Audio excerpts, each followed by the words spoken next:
नमस्कार। The wire में आपका स्वागत है। मैं हूं शरद प्रधान और आज हम बात करेंगे कि क्या ये मालूम पड़ पाएगा कि अतीक अहमद के हत्यारों के तार कहां से जुड़े हुए हैं। जी हां, गैंगस्टर अतीक अहमद जिसके नाम से लोग थर्राते थे इलाहाबाद, प्रयागराज और उसके आसपास, उसको ढेर कर दिया गया 3 शूटर्स द्वारा। ये तीनों शूटर्स अलग-अलग दिशाओं से आए थे, लेकिन 15 अप्रैल 2023 को वो इकट्ठे जमा हुए उस अस्पताल के बाहर जहां पे अतीक अहमद को पुलिस की हिरासत में हथकड़ी लगा करके लाया जा रहा था रूटीन चेकअप के लिए।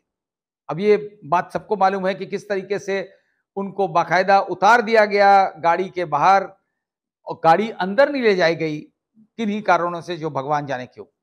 और पैदल लेके जा रहे थे, उसी बीच में मीडिया कर्मी बन करके कैमरा लेकर के एक शख्स आया और उसके साथ 2 जने और थे और तीनों ने ताबड़तोड़ गोलियां चला करके उन्हें और अतीक अहमद को और उसका भाई जो कि गैंगस्टर ही है था, उन दोनों को वहीं पे ढेर कर दिया और उसके बाद हाथ खड़े करके जय श्री राम चिल्ला करके अपने आप को सरेंडर कर दिया उन लोगों ने।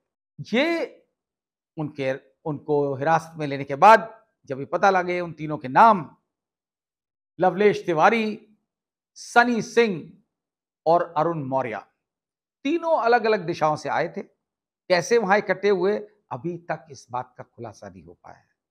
किस तरह से उन्होंने एक्वायर करी 3 सोफिस्टिकेटेड पिस्टल्स जिनके दाम बताए जाते हैं 6 से 7 लाख रुपए, वो कहां से एक्वायर करी? क्योंकि तीनों बड़े मामूली परिवार से आते हैं और अपने-अपने घरों से निकले हुए हैं और थोड़ी बहुत क्राइम की हिस्ट्री भी है, बट उस प्रकार की नहीं जिस तरीके के वेपन्स उनके पास निकले हैं और जिस तरीके के जो शार्प शूटर वाली फायरिंग करी उन्होंने, वो साफ ज़ाहिर होता है कि वो बाकायदा ट्रेन्ड शूटर्स थे, एस शूटर्स। जो कि जिनका ना तो निशाना चूक सकता था और जिस जुनून के साथ वो फायरिंग कर रहे हैं, जो वीडियो में सारी दुनिया ने देखा है, क्योंकि ये कुछ रेयर शूट आउट्स में से है जहां पूरा कैमरे की सामने जिसमें पूरा ये कांड हुआ है, तो सबने देखा है कि किस तरीके से ताबड़तोड़ गोलियां चला रहे हैं और जुनून के साथ वो इतना इंश्योर कर रहे हैं कि जिंदा ना बचे किसी सूरत में वो आदमी, और उसके बाद सरेंडर कर देते हैं। और इंटरेस्टिंग बात यह है, सबने देखा है कि किस तरीके से जो पुलिस पार्टी अतीक अहमद और उसके भाई अशरफ को गार्ड करके ला रही थी, क्योंकि पुलिस की हिरासत में थे, हथकड़ी भी बंधाई हुई थी, वो किसी हरकत में नहीं आती है। 17 फायर होते हैं इन तीनों शूटर्स द्वारा, लेकिन किसी पुलिस वो 17 पुलिस वाले जो उसे गार्ड कर रहे थे, उनमें से किसी की तरफ से जरा सा इंक्लिनेशन भी नहीं दिखता है कि वो उनकी पिस्तौल निकालने का कोई प्रयास भी हुआ हो। अब क्या वजह थी ये तो आगे चल के पता लगेगा। फिलहाल उनमें से कई लोग सस्पेंड कर दिए गए हैं, लेकिन क्या उनको सस्पेंड होने से कर देने से बात पूरी हो जाती है? क्या इससे पता लग जाएगा कि कौन इसके पीछे है? इसमें कोई शक नहीं कि अतीक अहमद बहुत ही घिनौने किस्म का अपराधी था और कोई ऐसा क्राइम नहीं होगा जो उसने नहीं किया होगा। तमाम मर्डर्स, तमाम और जमीन की ग्रैबिंग, हर तरीके की। और यह भी सत्य है कि उस प्रयागराज शहर जो पहले इलाहाबाद कहा जाता था, वहां के बड़े-बड़े नेता चाहे किसी पार्टी के हों, पॉलिटिकल नेता, सबके संबंध, सबका संपर्क इस क्रिमिनल के साथ रहा कई दशकों से। अलग-अलग पार्टियां बदलती गईं, लेकिन अतीक अहमद का वर्चस्व बना रहा और हर पॉलिटिकल पार्टी उनको सपोर्ट करती रही। तमाम जजेस थे हाई कोर्ट के जिन्होंने कि उसका केस सुनने से रिक्यूज कर गए, मना कर दिया। 10 जजेस के बारे में बताया जाता है, हाई कोर्ट जजेस। अब वो किन वजहों से करे, ये भी मिस्ट्री है, उन्होंने क्यों वापस किया। लेकिन ये बताया जाता है कि एक बीजेपी के बहुत बड़े नेता तो उनके सारे केसेस लड़ते थे, लेकिन एक ही नेता थे वहां पे, बड़े बीजेपी के नेता जिन्होंने हमेशा उसे अपोज किया, वो थे मुरली मनोहर जोशी। बाकी किसी को उनसे गुरेज नहीं था अतीक अहमद से। और आज की मौजूदा सरकार में भी 2 मंत्री ऐसे हैं जिनके मैं नाम नहीं लेना चाहूंगा। प्रयागराज में घर घर लोग जानते हैं उन्हें कि उनके कितनी घनिष्ठता थी अतीक के साथ। तो ऐसे शख्स को मारने वालों के तार कहां से जुड़े हुए हैं, तरह तरह की बातें की जा रही हैं आजकल। ये भी कहा जा रहा है कि नहीं साहब, इसके पीछे तो वो पार्टियां भी हो सकती है जिन्होंने उनको टिकट दिया। समाजवादी पार्टी थी जिसने टिकट दिया था उन्हें। लेकिन ये भी हुआ है कि उन्हें बीजेपी का भी सपोर्ट रहता था। किसी जमाने में कांग्रेस वालों ने भी उनकी सारी हरकतें नजरअंदाज करी हैं। ये अलग अलग दौर में गुंडे जो हैं, इनका कोई वो नहीं होता है। हर पॉलिटिकल पार्टी इन्हें सपोर्ट करती है। लेकिन ये 3 व्यक्ति, ये जो 3 यंग लड़के थे, जो जुनून भरे अंदाज में जिन्होंने आकर के उसका खलास कर दिया अतीक अहमद को और उसके भाई को, आखिरकार वो कौन थे, ये जानना जरूरी है। इसी के लिए उम्मीद की जा रही थी कि पुलिस इसमें करेगी। पुलिस ने, सबसे बड़ा ताज्जुब तब हुआ जब सरेंडर के बाद पुलिस ने इन लोगों को रिमांड पे नहीं लिया, जुडिशियल रिमांड मांगी। आमतौर पे कोई भी क्रिमिनल होता है, खास तौर से मर्डर केस में, तो पुलिस उनकी जुडिशियल रिमांड नहीं, पुलिस रिमांड लेती है ताकि उनसे पूछताछ की जा सके, सुराग ढूंढे जाएं, उनसे पता किया जाए। वेपन बड़ा इंपॉर्टेंट चीज है कि वो उनके पास कहां से आया, मोटिव क्या था, इस तरीके की बातें। लेकिन ऐसा नहीं किया गया।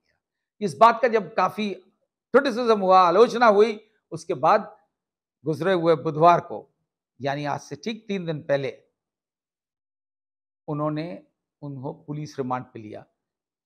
जज ने सिर्फ 4 रोज की रिमांड दी है, जो कि कल यानी कि 22 अप्रैल को रिमांड खत्म हो रही है। 3 दिन हो चुके हैं, अभी तक पुलिस की तरफ से कम मीडिया को कुछ नहीं बताया गया है।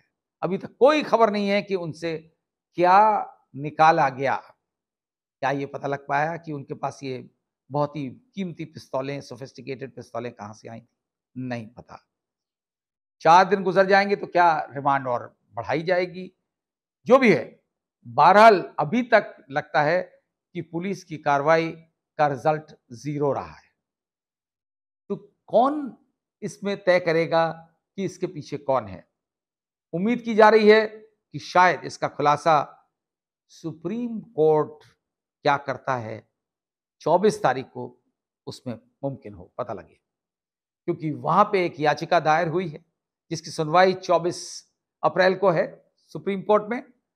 उसमें उस याचिका में यह मांग की गई है कि इसकी जांच उत्तर प्रदेश सरकार ना करके सीबीआई को दी जाए।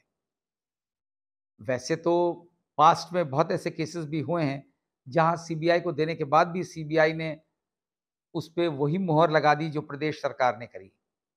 ये पिछली सरकारों में भी हुआ है और इस सरकार में भी हुआ है कि जैसा स्टेट गवर्नमेंट चाहती थी उस तरीके की टेलर मेड रिपोर्ट बन जाए। लेकिन इस बार कुछ मामला पेचीदा है। लोगों का मानना यह है कि अगर इस बार सीबीआई को जांच मिली तो दूध का दूध पानी का पानी हो जाएगा।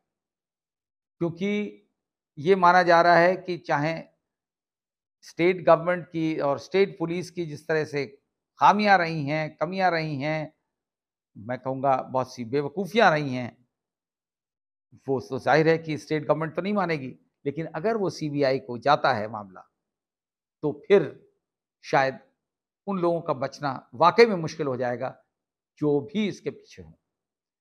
और इसी वजह से सबकी आँखें लगी हुई हैं 24 अप्रैल पे, और सुप्रीम कोर्ट का क्या रुख होता है उसपे, तब पता लगेगा। और अगर जांच हो जाती है तो वाकई में मुझे लगता है उत्तर प्रदेश पुलिस के लिए मामला बहुत मुश्किल होने वाला है, मुश्किल बढ़ने वाली है। अब देखें क्या होता है। लेकिन यह तय है कि ये इतना सीधा नहीं है कि 3 लड़के कहीं अलग अलग जगहों से आए और एक शाम को मिले और बोला चलो चल के मार देते हैं इसको, और कहते हैं कि साहब हम मशहूर होने के लिए किया और जय श्री राम का नारा लगाया इसलिए कि कुछ हमें फायदा मिल जाएगा आगे चल के। क्या है ये बात पचती है कि खाली मशहूर होने के लिए उन्होंने उस गुंडे अतीक अहमद को और उसके भाई को गोलियों से उड़ा दिया। ये बात किसके कहने पे वो कह रहे हैं, ये भी जानना ज़रूरी है और ये पता लगाना ज़रूरी है। इंतज़ार करिए, मुझे लगता है बहुत जल्द इन सारे उन सवालों का खुलासा होगा जिसका आप भी इंतज़ार कर रहे हैं और हम भी इंतज़ार कर रहे